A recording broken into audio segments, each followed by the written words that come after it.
Welcome in to the Skull Purple podcast. It is the lazy time to go to bed edition of the Skull Purple podcast as I decided to not get into my normal setup today. I decided to just do it from the couch, and that's kind of how the Vikings offense looked, like they were performing from the couch or something tonight. I don't know, but it was just not a good game for the Vikings offensively. And Daniel Pollock is here to help me talk about it on the Fan Express line. And Daniel, what can we say about this game? I mean, there's a lot to say, mainly about how bad the offense was in this game. And I think the number one takeaway about the offense from today's game is that Josh Dobbs is not as good as we thought he was. And I think I talked to Tony at halftime, our good friend and longtime co-host and contributor on the show, and we'll hope to have him back at some point here in the future. But I was talking to him briefly, and just he mentioned or I mentioned to him how it just felt like Josh Dobbs. We saw the real Josh Dobbs, or the reality of Josh Dobbs, however you want to phrase it. The other side of Josh Dobbs. We see the pastronaut. We saw that the first 2 weeks, and then even then, you could even point to Daniel the second half of the Saints game. Things didn't go as well. The Broncos game, the offense sputtered in that game. And then this week, the game, we saw how bad the offense was for most of the game until the final drive when they needed to be, or second to last drive. And again, for the second straight week, I have to say, Kevin O'Connell, you cannot be conservative in those situations. When you have the ball, you just got to take away from your defense. You have an opportunity to go seal the game potentially with a touchdown, or even go up by an extra few points with a field goal, and they run the ball twice and then expect to try and get some yards on a screenplay on third down. And Daniel, I'm curious to hear your thoughts on that, and obviously the game. But what were your thoughts on that final drive that the Vikings offense had there? Well, and to what you just said, the defense gave us a great opportunity. It looked like the Bears were going to have the opportunity to go score. We get a fumble, we get another fumble, and we don't do it. We did get that touchdown after the first one, but that second one, you got a chance to seal the game. And it is a tough call. It's a tough call to take that 61-yarder, because if you don't make it, it's a short field for the Bears at that point to get a touchdown and to make something happen, try to get that field goal that they ultimately ended up getting. On the turn side of it, I don't put it all on the offense, only for the fact that our defense, who is known to bring pressure, that's Brian Flores' bit. But when it comes down to the nitty-gritty, when it comes down to the final minute or two of the game, why don't we bring pressure up front to stop the offense? So as much as we can, their offense, I should say, so as much as we can blame our offense for being conservative, our defense is playing the exact same way on the opposite side of the ball when we need them to be aggressive, put pressure on inexperienced quarterback, just like teams do against us and Josh Dobbs. Is it fair to say that last drive almost felt a little bit like Donahue, with the kind of the relaxed coverage, not coming after the quarterback very much? And I get it, you don't want to give up the big play, but you gave up the big play. Right. And I get it. If you bring heavy pressure, you need to go man to man, because you can't open windows because you're bringing so much pressure up front. But when you're not bringing pressure and you're going into that shell style defense, you're still leaving holes and vulnerabilities. And if you're not going to close gaps or anything, you're just going to leave it wide open. Basically, there was nothing special about that route, and everyone did their job.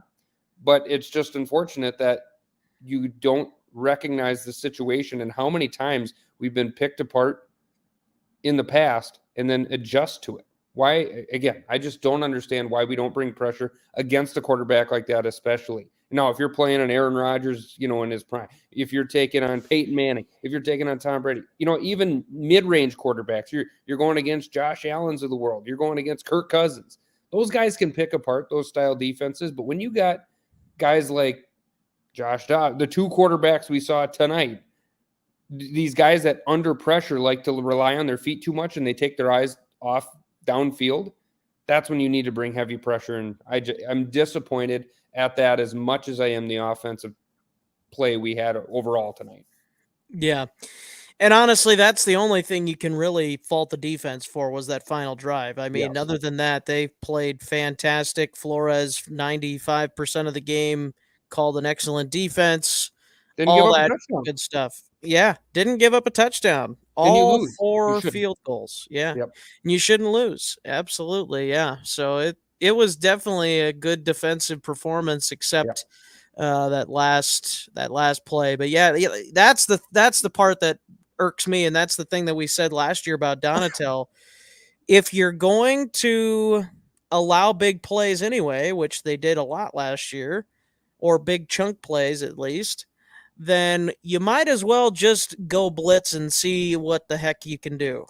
Try and cause some ruckus, and the quarterback, fumbles the ball, or you rush him to throw the ball and he throws incomplete, like we saw on a third down earlier in the game when Fields had to get rid of the ball quickly, and it was a comeback route and Byron Murphy knocked it away. But yep. So, but yeah, no, I agree. There was a lack of pressure and on that last drive, but yet again, that conservative play calling on that second to last drive for the Vikings, it was just like, what are you doing, guys? And it was the same thing against Denver. Like that was a little more sense because they had to go down and score the touchdown last week, but still, and then this week you only had a 1-point lead, so it's like, what are you doing?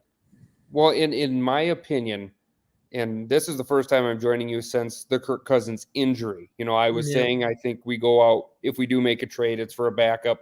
Obviously, with Jaren Hall getting injured, seemingly 2 drives into his first start, Josh Dobbs gets thrown in there, and now we look at him as taking us forward just because of how he performed when he came in. But even when everyone was on the pasture-not train, on the spaceship, I'll call it, when everyone was on that mode, I always held that hesitation. He's a 7-year pro that's on his 4th stop. He's not going to come up here and be the second coming. I mean, he is who he is for a reason. Now, you could say maybe this is the perfect fit. Maybe we have all the weapons that he never had. And it might be, it could have been, whatever. But he's shown over these last, like you said, second half of the Saints-Broncos game, this game, I just don't think he has confidence in the pocket. I don't blame our offensive line a lot of the time for the sacks that they give up because they don't know where he's going. They don't know how to protect a pocket, essentially, because you don't know if he's going to scramble. So how do you block for that? I don't think he has confidence throwing downfield. So when we're in those final drive situations, like the end of the game last week, or even this week when we're trying to be aggressive to get first downs, waste time, etc., I just don't think O'Connell has the confidence in his arm to do really anything at this point because he's afraid to throw it anything past 10 yards because he just can't read the defense. Yeah. Yeah. Appreciate my dad and Skolden getting their comments in when DJ Moore caught that first down. Yeah, that was the game. You're absolutely right. Yeah, the fact that the Vikings only had 1 timeout left. And even if they didn't, the Bears probably still would have taken 3 knees because they didn't want to turn the ball over in that situation.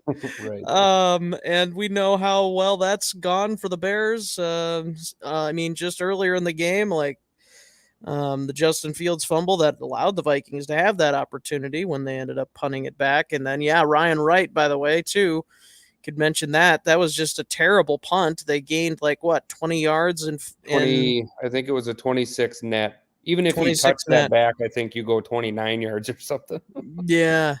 So there was another questionable thing too. I guess you could have maybe gone for it or whatever, but I think you had to punt in that situation. I think that situation was right. And what's unfortunate is He was so good last year. If I remember right, I don't Yeah, think he he had was. a touchback until the playoff game against the Giants all season. Hmm.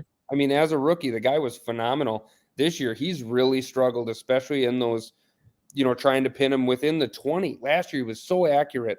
Yep. This year, you could say maybe some of it's the gunners not getting the right place at the right time or whatever, but he just seems off. And it's definitely a part of a game when you're in these close games that we notice more than you normally would when your punter's struggling. But there's times when we've needed him to step up too, like tonight, and it just didn't happen.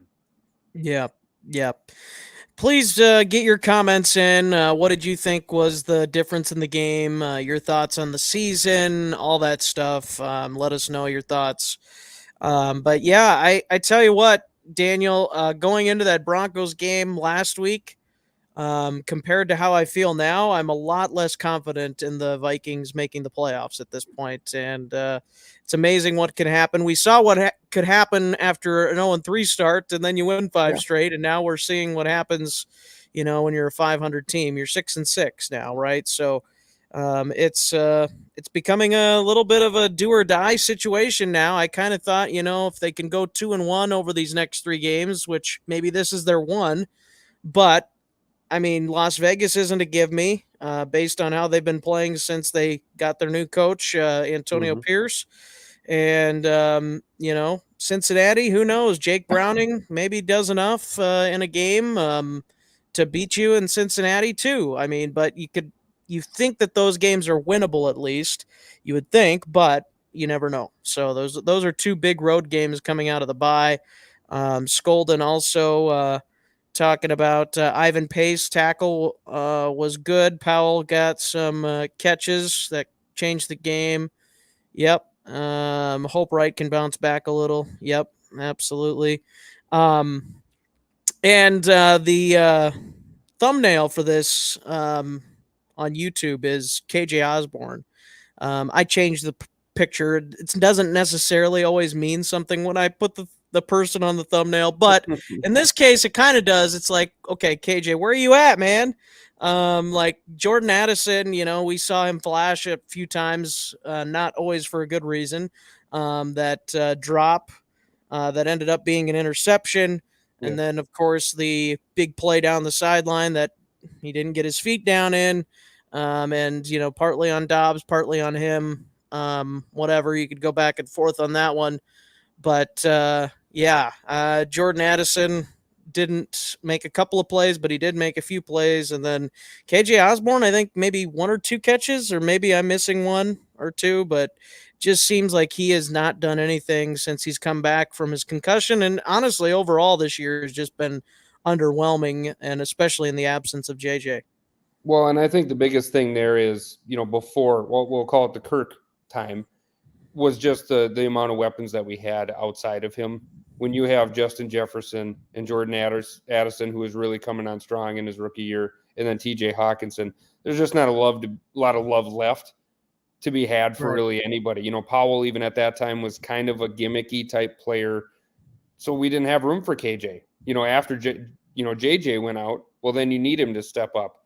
But then we lost Kirk. We lost, in my opinion, a top 5 passing quarterback. Don't care what you say. You look at stats, he's there in the league. It matters. And I think that Dobbs is just, I'm going to call him the issue. He's the issue. This whole dang system we had as far as the Vikings' dreams of making it deep into the playoffs relied on one guy in the grand scheme. I mean, obviously it takes a whole team, defense, offense, everything. But when you have that much trust and reliability on a quarterback, it matters when that guy goes out. And I think we're seeing that. I think that's why Addison's numbers are way down. Hawkinson's had some nice games with Dobbs, but I still think there's some love to be had there. The running game's picked up a little bit, which has been nice to see when we've needed him to because of our lack of a passing game. But I think KJ is kind of just in that line of fire. We just can't get him the ball because I honestly just don't think Dobbs can look downfield and read a defense well enough off the get-go to make a play when we need him to, especially when those defenses bring pressure. My opinion, he's not him. He's not him. He's not him. He's not him. By the way, I thought the Vikings ran the ball pretty well tonight. So you Yeah. can't really, I mean, 5.2 yards per carry, only 10 carries though. So maybe you could make the case they should have been running the ball more. And Dobbs ended up throwing the ball 32 times. So there's definitely a case that could have been made that they should have been running the ball more. But you would think that that would open up opportunities for Dobbs to throw the ball down the field more effectively than what he did. But again, turnovers, we haven't even really talked about that yet. And it's just, and, a couple of them were kind of fluky, but, definitely there were other ones that could have been intercepted that weren't too. So it's like, yeah, you could definitely see a regression with Josh Dobbs tonight for sure. Also, I was going to mention, I don't know about last week. I won't go as far as to say the Vikings win both of these games with Kirk Cousins. But I will definitely say they win tonight with Kirk Cousins. There's no doubt in my mind that the Vikings would have won this game with Kirk Cousins starting. And I'm kind of one of those guys that's more on the like, yeah, Kirk's overrated a little bit by some people. I'm not the biggest Cousins crusader or lover or whatever you want to say. I try to be more realistic with Cousins, but I will be realistic tonight and say, hey, Kirk Cousins on Monday Night Football would have played better than Josh Dobbs tonight, and it would have been enough for the Vikings to get a win. And I'm sure you're right there with me, Daniel. Well, I absolutely am, because as we've talked about before, I'm more on the Kirk train, because I don't think there's not a quarterback out there just lying around that's better than a Kirk Cousins. And we see Yeah. that with like the Josh Dobbs of the world. And we'll see what they do in the offseason. I personally think they're going to bring back Cousins if they want to make a play towards the playoffs, or they're going to blow the whole dang thing up and say we're starting from scratch, we're going for draft picks, yada yada. But I do think that absolutely these last two games, without a doubt, we win with Kirk Cousins. And if we have Kirk Cousins in the lineup, we may have seen, I should say, a Justin Jefferson before bye week. Yeah. I just don't think it's worth it to him health wise to go out there and play with a Josh Dobbs of the world compared to a Yeah. Kirk Cousins, especially if we need him. If you need last week's win, we did. You need this week's win, especially because it's in division, we did. And I think if you have Kirk Cousins at quarterback and he's slinging the way he was at MVP levels before he got injured, I think we get Jefferson back. I think Kirk definitely doesn't, throw interceptions the way that Dobbs have, or just kind of try to duck it out at the last second as you're getting sacked and throw a bobbly ball that gets tapped around and intercepted. He just doesn't do those things that turn into turnovers, that didn't really turn into points tonight for the Bears, but against most teams would turn into points. So I think absolutely Cousins in the last two games, we win. And I still think if we have him, we are a definite threat for a top 4 spot in the NFC. Yeah. No, I think that they definitely would have forced two less turnovers for sure. Yep. I think even last week there probably would have been one less turnover. I still don't know if they would have won last week. I don't know. I thought Denver's defense played pretty well at times. I think a better quarterback tonight against Chicago's defense, which is not as good. I think that I think that changes things. But I will say Chicago's defense has been playing better since they got some of their guys back. They actually played pretty well against Detroit last week. So I guess there is some credit to be given to the Bears, but it still feels like, if you would have played better football tonight, you easily could have won this game. Yeah. Well, and just to be the devil's advocate to your point, I think it is a factor when you have a guy like Josh Dobbs, or even what the Vikings did tonight against the Bears. You bring pressure on a quarterback that likes to scramble and get out of the pocket as soon as they sense danger. They're not looking downfield. They're not going to pass. Kirk was able to find those quick throws from the get-go. He could read, where's my out? If they're going to send an extra guy, or they're going to send 2 extra guys and they're blitzing 6, something like that. He had a quick 5-yard gain. He was able to read that, get rid of it, and get the positive yardage. I don't think Dobbs has that. I mean, I don't think Fields has that. So I think in the last 2 games, yes, the Broncos were very good defensively, but they brought an insane amount of pressure against Dobbs just to force his hand. Are you going to scramble? Are you going to chuck it up and make a mistake? I just don't think a Kirk Cousins with his experience makes those same mistakes. I don't think they bring him as much pressure. I think he tears apart that defense a lot better than what we saw. So I think there's a whole bunch of factors that go into it. And I could be completely wrong. That's just my opinion. I don't think these last two games, the defenses on the other team are able to bring pressure the way they were if we have Kirk Cousins. Yeah. Well, I'm interested to hear your thoughts on this. This is kind of a little bit, maybe in the weeds, but Jaron Hall was the third quarterback tonight.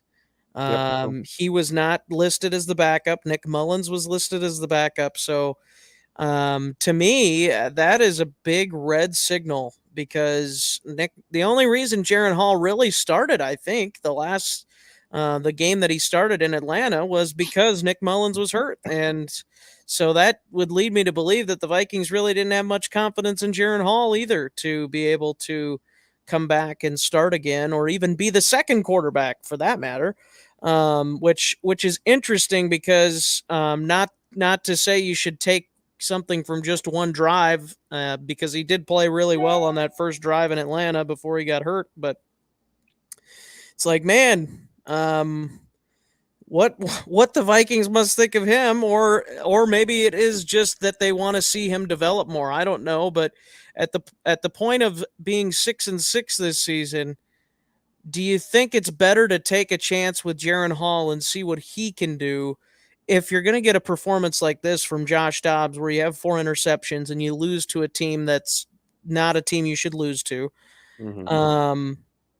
Do you just put Jaron Hall in there and see what you got for the last 4 or 5 games, whatever it is at this point? Like, to me, you do, because at least at that point, and maybe they just do, and they don't want to, like, is the whole Kellen Mond thing all over again, maybe. I don't know. Right. But what are your thoughts on that? And this is definitely a good discussion because during that game, it's even this tonight, the way Dobbs was playing until that touchdown drive, you absolutely could have said, give him a shot. What is Dobbs doing that's helping us any better than anyone else could? Give Hall a shot. Give Mullins a shot. It doesn't matter. I think, like you said, the reason why Hall started is because Mullins was out. I'm going to be on Hall's side and just say it is his rookie season still. He's learning what is, talked about as a very complex offense. So it's going to take a little time. But if we see Josh Dobbs start next week, I think that is going to be, if he throws out a performance like this, even if he gets 2 interceptions and we lose the game, I don't think we see Josh Dobbs start the following week. I think they will start to switch it up. They're going to see what they have on Mullins. They're going to see maybe what Hall has, and maybe he's still coming back from his concussion. Maybe that's why he was the third string tonight. So I'll give him the benefit of the doubt, but I do think that we will see change going forward if the Vikings lose next week and there's below average quarterback play. Yeah. Well, and I like that they have the bye week now because now you have a time to evaluate the situation. I said next week. Sorry, 2 weeks. Yeah, no, you're good. I just kind of wanted to throw that out there anyway, because I do like that they get this opportunity now where you have 2 weeks to prepare for Las Vegas, which I think is going to be very beneficial because no matter who you decide to start, which I'm 99% sure they're going to go with Josh Dobbs again, at least one more game like you were talking about, but. I think Kevin O'Connell, we saw it last year, and I know that was the first game ever of seeing Kevin O'Connell's offense, but we saw it when he had extra time to prepare for Green Bay, how he looked really good and how he was able to prepare really well. And I think we might see that type of thing again this year where the Vikings offense maybe will look a little bit better, a little bit more clean. It won't be as searching for our identity, which we've done before in some of these games. And yeah, I tell you what, another thing I got to throw out there, as much as I love the Vikings classic uniforms, 0-2. What are we doing? We can't keep doing this. Yeah, you got to respect the dress when it's there, and the Vikes just aren't. And that's it. Just never felt like a fun game tonight. Even like that week 1 game, there was a lot to be desired. You're just watching the game and it's like a snooze fest. I mean, Mhm. there was no excitement on either side of the ball, really, especially tonight. I mean, it was just a who's gonna try to lose less. You know what I mean? Yeah, It, that's what it was. it just wasn't a fun game, and why not? I mean, it's Monday night. It's after Turkey Day. I mean, you had pretty good football over the weekend. Yep. Everything should be riding in the right direction to get back after it, and you have the bye week coming. Give up everything because you have another week off that you don't normally have, and everything was just kind of lackluster. And like I say, it's a team effort. There's a lot to be desired on every phase of the Vikings game tonight, but it is a little disappointing. Like I say, overall, there's this season has taken a dramatic turn from kind of where the hopes and dreams were getting. And Yep. it just doesn't feel the same. And I think that affects the locker room just as much as it does the fan base. Yeah. Yeah, that's a good point, and I think it's going to be interesting to see how things unfold after the bye week. I mean, I'd be shocked if Justin Jefferson doesn't play against the Yeah, Raiders. I think I think that's a so. for sure thing. I think tonight was just a like, hey, let's give him another extra couple weeks. Let's make sure he's fully 100%.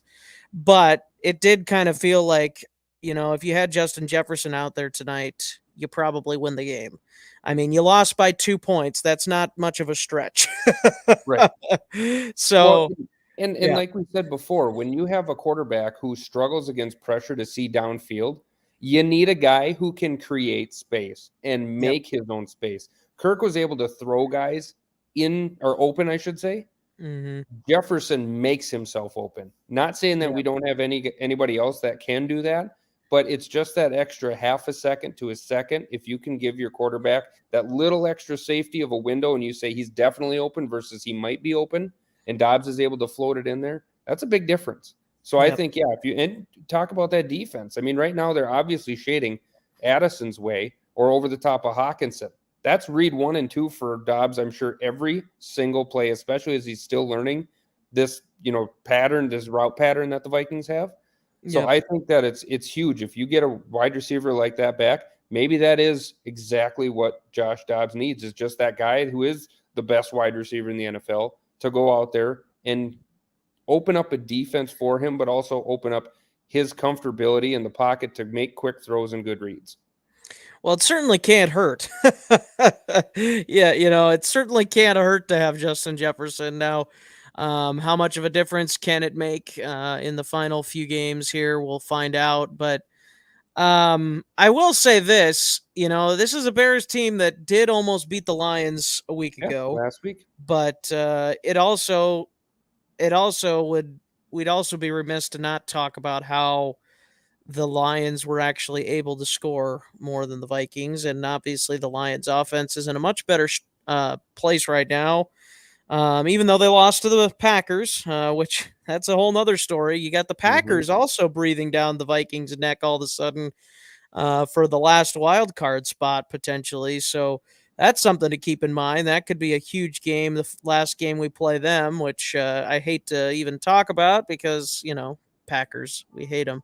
But But Packers suck. but but it, it's it something I you got to think about. it is. It absolutely is. When I was watching that game on Thursday, you think, do we want Detroit to win just to hold back the Packers, thinking that we aren't going to win the division? Or do Right. you want the Packers to beat Detroit just so that we still have that opportunity to clinch the division? We win there. We win this week against Chicago. We beat Green Bay and we beat Detroit, the 2 times that we play them in the final 3 weeks. That puts us in a great position to win your division. Now with Detroit Mhm. holding on, or excuse me, with Green Bay winning that puts them in an opportunity to catch us. We lose the game, that gives them a greater opportunity. It Yep. holds Detroit at bay, but it still gives us now less of an opportunity in our division to win with losing to Chicago tonight. So it's really, this week was just awful. Everything went poorly for the Vikings. If you pull out a win tonight, you still have an opportunity at that division with Detroit losing. But now it's Yep. just kind of blown up at this point. I think the division is Yep. now just about out of control, or out of reach. And I think the Vikings are going to have to just play play it to the end to stay ahead of the Packers. And a big win against them, in that final meeting is going to be Yep. huge.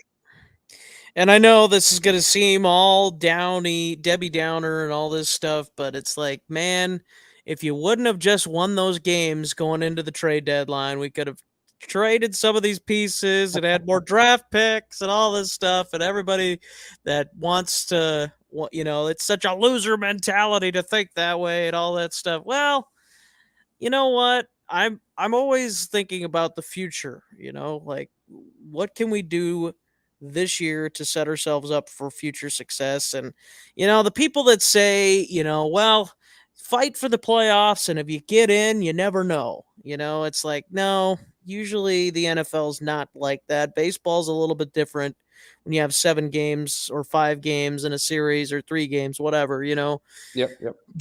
But when it's football, usually the best team, I very rarely does the best team not win. Like it doesn't in the playoffs, it usually, I mean, every now and then you get some upsets, right? But um, to get as many upsets as the Vikings would need to go far into the playoffs, it's not going to happen. I don't think. If they had Cousins, maybe you could make a different case. I don't know. I still think that there would have been a lack of talent defensively. I still think that's an area of needs improvement, even though they've been playing well. There's a reason why they're blitzing. Let's be honest here.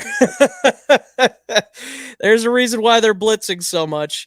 But I think there's also the running back situation for the Vikings. That is something that needs to be talked about. And the offensive line at times still has its moments of looking not so great. Ed Ingram still at times still doesn't look great, but overall, I think they're playing pretty well on the offensive line. But there's still some areas where I'm especially after tonight where it's like, oh boy, yeah, we could definitely use some more playmakers. But yeah, again, Justin Jefferson being out doesn't help the situation. But yeah, No, and it never will, losing an all-star, and especially one of Yep. the best players in football, and according to the NFL top 100, number the 2, best player. Yeah, or number 2. Yes, you're right. Sorry, number yeah, 2 Mahomes. best player.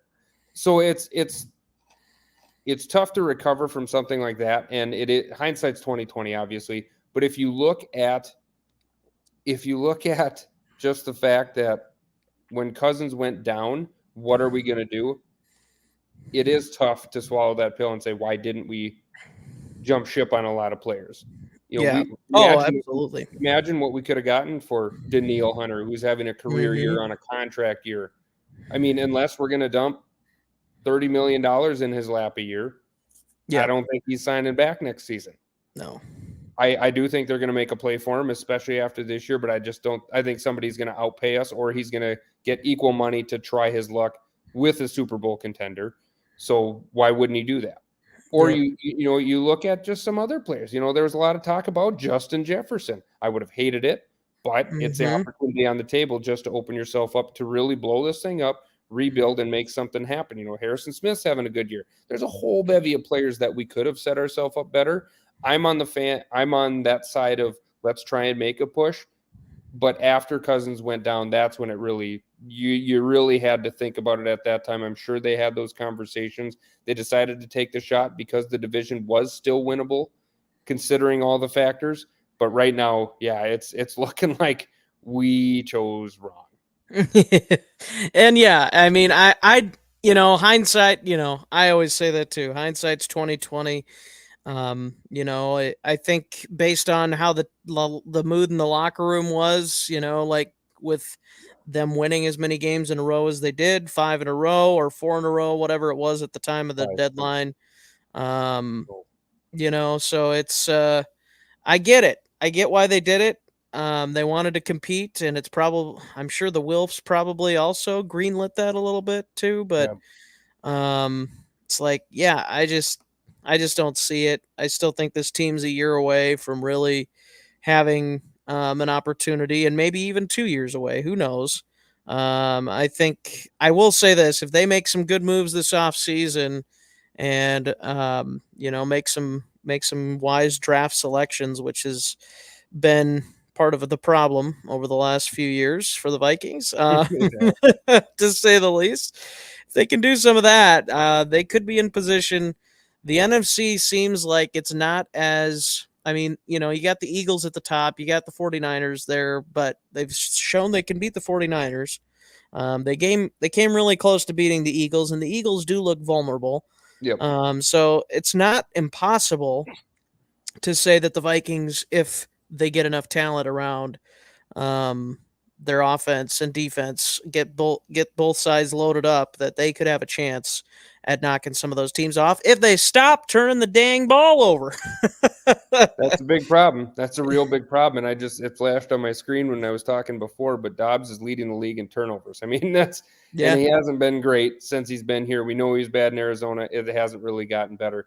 But just to talk about what you were just mentioning there, when you think grand picture, yeah, you look at the 49ers, their payroll is unbelievably large. I don't know how they're under the cap right now with some of the contracts that they have out there, but magically they are with however money crunchers do it in San Francisco.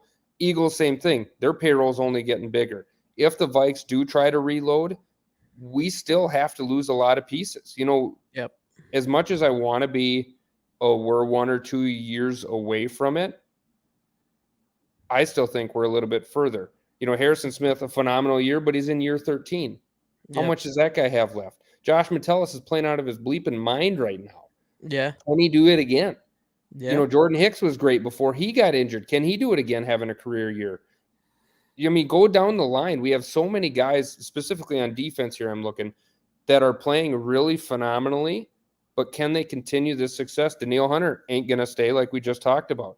Harrison Phillips, career year right now.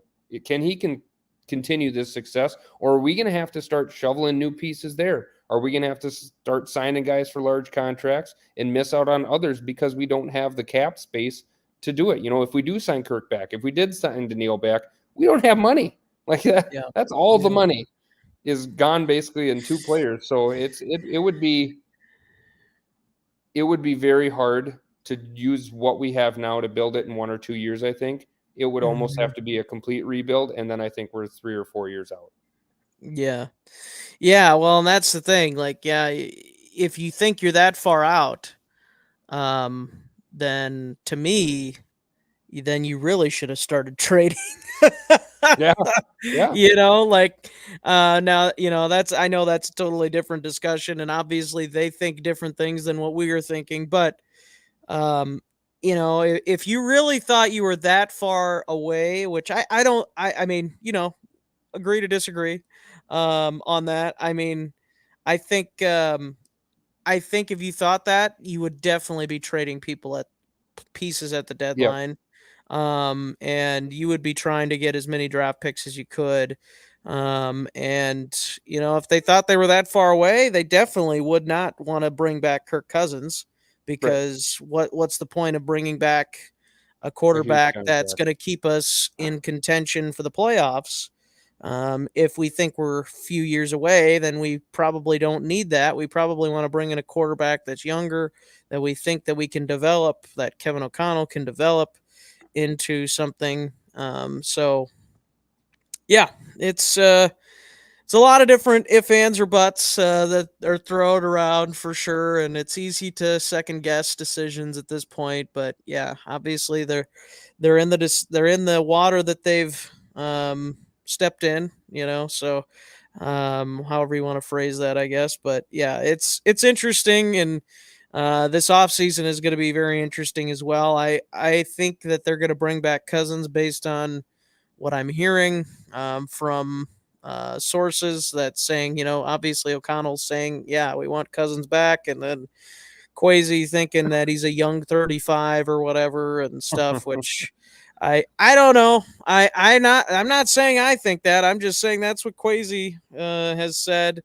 And so yeah, I don't know. It's to me, I'm still wanting the long-term solution at quarterback. I want the franchise guy for 10 to 15 years down the road.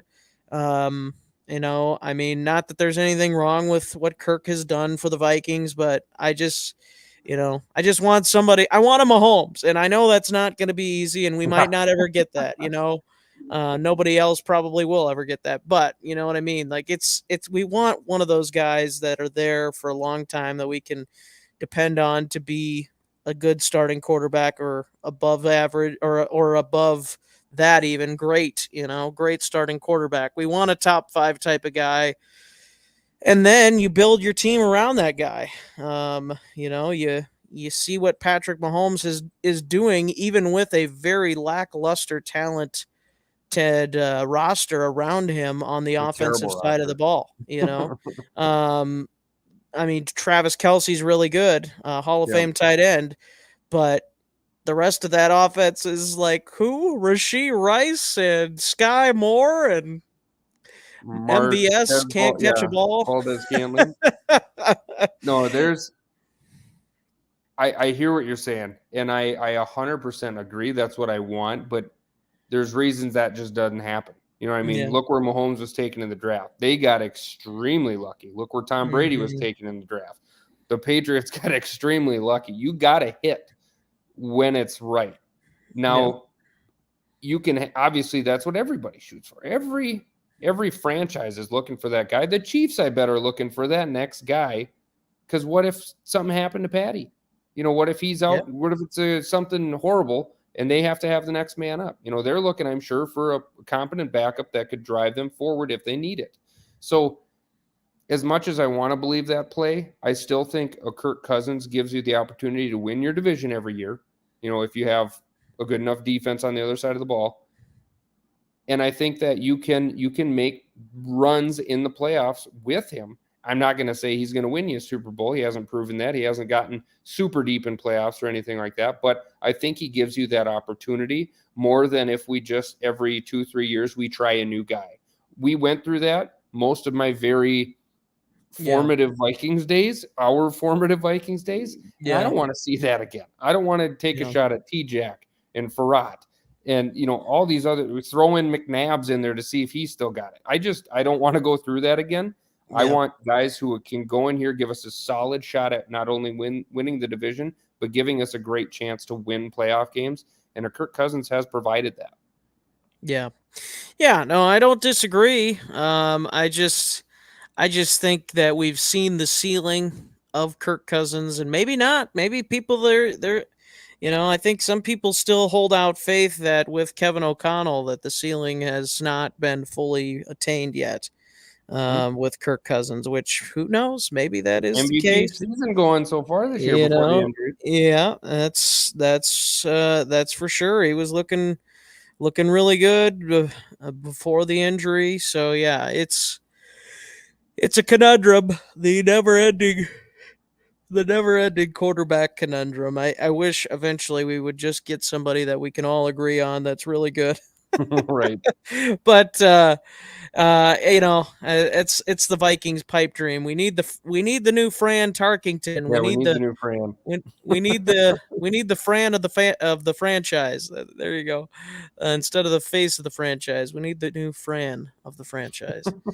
But yeah, it's a long waiting process, unfortunately. So, Daniel, have I ever done the Skol Con with you before? I No.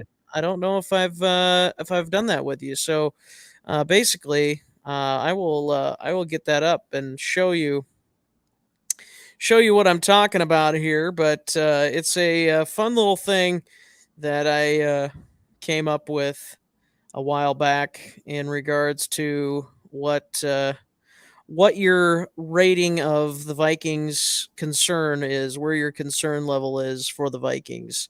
And so here it is. So let me throw the banner down here, and you can see the picture of that. And I don't know if you've heard us use this before, but it's it is definitely one of those things where I a week ago was more concerned. Like, so I think what I would say is I was ready. to go down to number 4 last week. So right here, number 4. I was ready to go back to everything will be okay. Last week I was still at number 3, and um, now after this game, I am starting to go back up in the other direction. It's I'm weird how, yeah, I'm it's kind of weird how thinking about quickly number that 2. how that opinion can change. Because before last week, I'm on 4. It's we need to win 4 games the rest of the way, and we're in the playoffs. Everything will Mhm. be fine. We can get a win against the Broncos. We're almost guaranteed a win against the Bears. We're gonna be able to coast this one out. We're making the playoffs. Maybe we can make something splashy happen. Yep. After last week's loss, it's like, well, now, yeah, I'm still teetering in that 4-3 zone Yep. because we still have a great opportunity. It was like an 80% chance to make the playoffs. We're going to beat the Bears. We're going to move forward. Now we lose to the Bears. I mean, Mhm. so I'm definitely in 3 right now. I'm not total sky is falling. If we lose next week, it's over. I mean, it's Yep. absolutely over. There's no shot at any fun the rest of the season. It's almost completely dead. But so I'm right now on 3 for sure. If we lose next week, it's definitely a 2. After that, if we lose, it's just over. Yeah. Yeah. Uh I'm stuck between them. I think I'm right there with you. I'm stuck between 2 and 3 right now. I'm partly want to go to number 2, but I'm also like, well, if they come back and they play really well against Las Vegas, then things get a little bit more believable that things aren't so bad Yep. for me, but at the same Well, time, it's just Las Vegas too, so yeah. right, but I think what you said earlier. If you're able to win, what would you say, 2 of the next Yeah, 4 2 out games, of the 2 out of the next 3, and that was including the Bears? including tonight. Yep. Yeah, right. But I think even if you look at the last, where are we at now? 5, 6, 7 games? No, 5 games of the season, right? Yep. So the last 5 games of the season, if you look at getting 2, maybe even wins, you still have a shot at the playoffs. I mean, as weird as this season is going, as far as the NFC stacking goes, you still have a shot to make 2 out of 5 games. You can win 2 out of 5 games. I would hope so. I mean, you think that, but that's where if we lose this game and then you lose next week against a bad Raiders team, even though, like you said earlier too, that they are kind of on the come up again with the Mhm. new coaching staff. Who knows? But I do think that if we do lose to the Raiders next week, it's almost completely over. I think the Packers are going to catch and pass us, and then you're basically out at that point. Yep. Yep. Yeah, I mean, the Packers game, if you lose one of the next 2 games, and I mean, even if you don't, I mean, I think the Packers now, if we if the Packers, assuming the Packers don't lose a game and we lose maybe, or maybe we both don't lose a game before we play, I think we would still have the chance to go behind them if they beat us, I think, right? Because they are 5-6, I want Yep. to say. Yeah, they're five So, and six. yep. But and then it all goes to, I think the next tiebreaker is conference record, Yeah. if I'm not mistaken, after head to head. If we get caught up at the end, which we I believe have. Yeah. I'm not 100% on that, but still, it's just one of those things you don't want to, one, put yourself in that position, but two, kind of to your point earlier, are we really just going to get into the playoffs to lose? Yep. Where's the fun? Where's the excitement? You go in and you're playing against, a number 3 seed or whoever it is at that point. Is that where we really want to be? Does that make it seem like this was a successful season or not? Mhm. And at this point, I don't think so. I mean, even if we went in with this team, do we feel good about ourselves making the playoffs? Yeah, not really. It doesn't feel that way. You're not going to go No. into the playoffs and score 10 points and expect to win. It just doesn't happen. Yeah. Yep. I don't really like to do this during losses, but we we're gonna give out a couple game balls. I'm gonna go ahead and give one to. I mean, I know we've talked about how bad some of those not blitzes on that final drive of the game were, but I'm gonna give a game ball regardless to Brian Flores. I thought he coached a heck of a game defensively for the Vikings. And yeah, I think Brian Flores gets my game ball. How about for you? We'll just do one each here tonight. You know what? I'm going to give it to that defensive tackle Day that we signed. Gets a fumble Yeah, Sheldon recovery. Day. Yeah, Sheldon Day. He had a great tackle for loss in the backfield that the Vikes needed in a big spot. Like say Fumble recovery.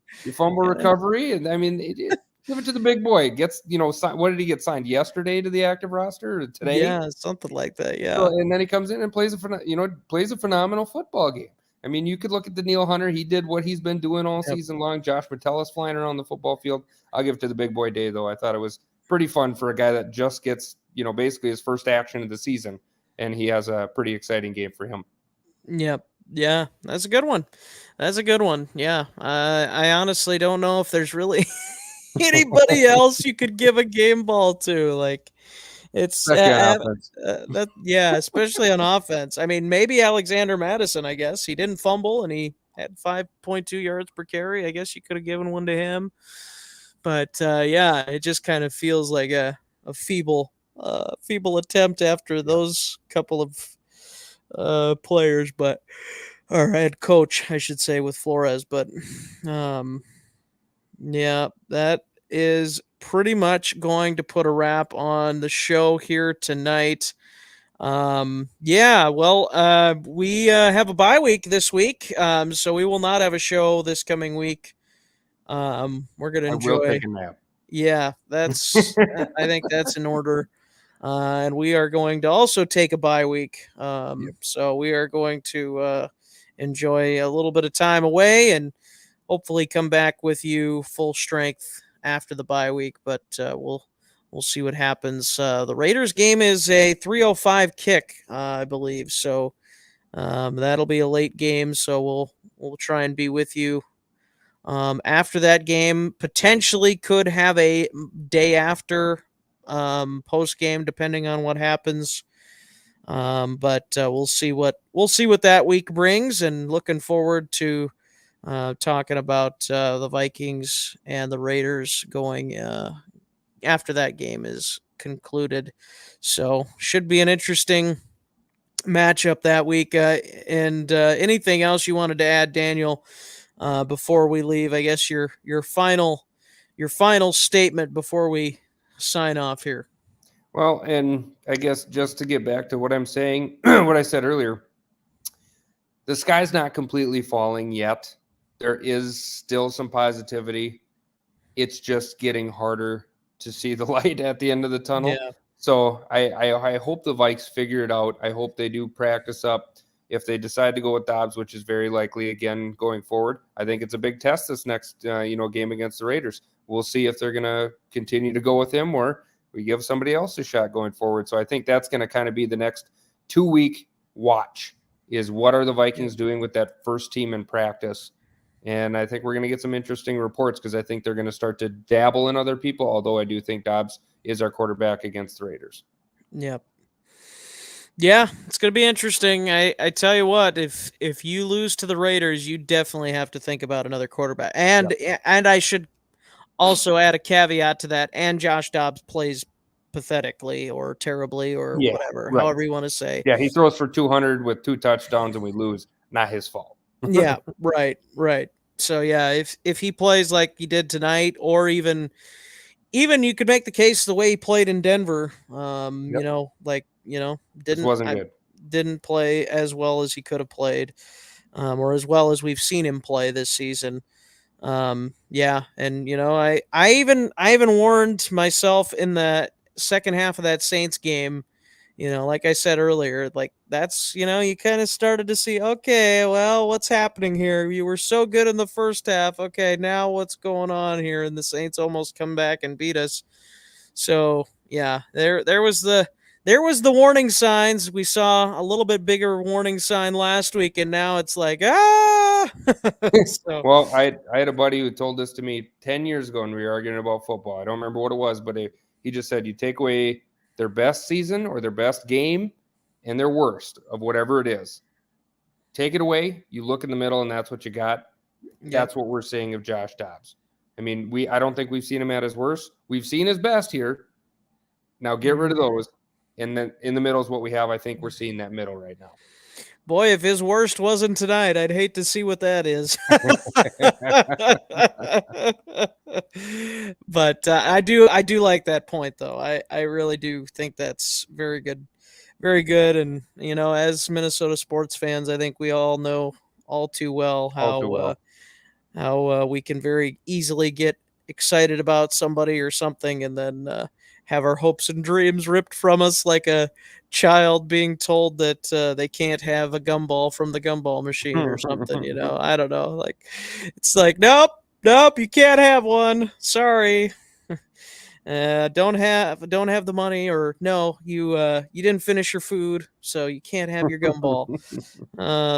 But Vikings fans, well, we've sat through it all, Dan, and here we are. We still can't get our comeuppance or our due, if you will. Doesn't feel like it's our turn quite yet. We got to wait again. Yep. So we'll just keep patiently waiting, and maybe it'll happen before we're dead. Maybe it won't. I guess we'll find out. All right, man. Well, I appreciate you joining me, and look forward to hopefully having you on a few more times yet this year. Absolutely appreciate it as always. And as always, Skol. Skol.